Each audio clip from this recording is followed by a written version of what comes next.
Dans le cadre de l'année jubilaire, il y a donc le jubilé des chrétiens d'Orient. Évidemment, il n'avait pas été imaginé que ce jubilé se tiendrait quelques jours après l'élection d'un nouveau pape.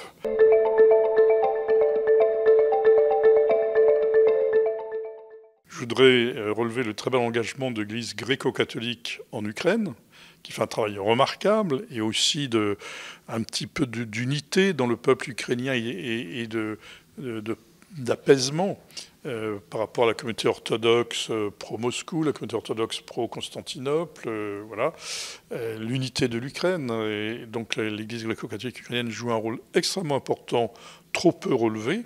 C'est l'importance de l'Arménie et notamment les dangers qui visent l'Arménie, puisque l'Azerbaïdjan ne cesse de vouloir agresser le peuple arménien et à chasser 120 000 Arméniens de la région du Haut-Karabakh. C'est le souci, évidemment, de stabiliser la situation au Liban. Donc on ne sait pas vers où va la Syrie, et aussi. Donc tout ça, ce sont des domaines dans lesquels les chrétiens d'Orient ont un rôle important à jouer, parce qu'ils parlent à tout le monde. Ils parlent aux musulmans sunnites, aux musulmans chiites, aux druzes, aux kurdes. Donc ils ont un rôle important à jouer. C'est en Éthiopie de travailler à la paix, puisque malheureusement il y a des guerres civiles qui se jouent. C'est l'évolution de la situation pour la population en Érythrée. Voilà. C'est rappeler que Jérusalem a un statut particulier dans lequel les chrétiens jouent un rôle important et d'apaisement, si on veut bien les écouter.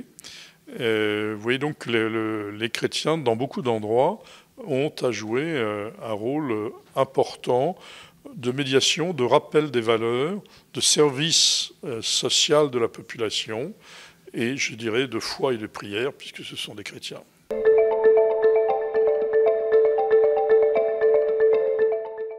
Alors les attentes, évidemment, elles sont nombreuses.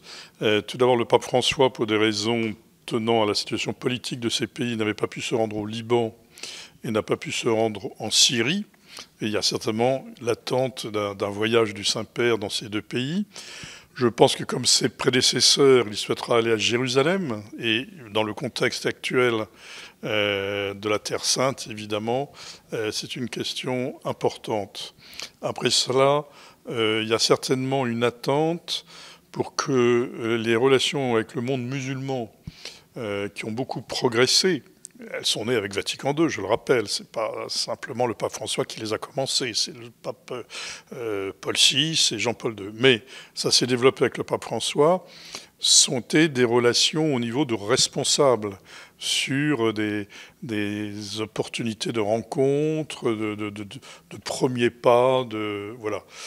Maintenant, il faut que ce dialogue descende dans des choses sans doute plus concrètes, sur les droits concrets des chrétiens, mais aussi des personnes d'origine musulmane, mais qui souhaitent devenir chrétiennes.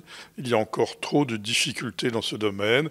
Des personnes musulmanes qui désirent épouser un chrétien. Vous voyez, toutes ces choses un peu concrètes, c'est ça le dialogue. Avant, c'est la préparation au dialogue. Donc il y a certainement cette attente de la part des chrétiens vis-à-vis du pape Léon. Il y a bien sûr les questions en Arménie, il y a la question en Ukraine, et le pape Léon s'est déjà exprimé très fortement sur l'Ukraine. Il est attendu en Ukraine, ce serait là aussi une très belle chose. Et puis, toujours le désir des catholiques orientaux que l'Église catholique universelle prennent bien en compte cette dimension de l'Église orientale, ces autres poumons. Dans l'Église catholique universelle, il n'y a pas de prépondérance de l'Église latine. Toutes les églises sont égales en dignité.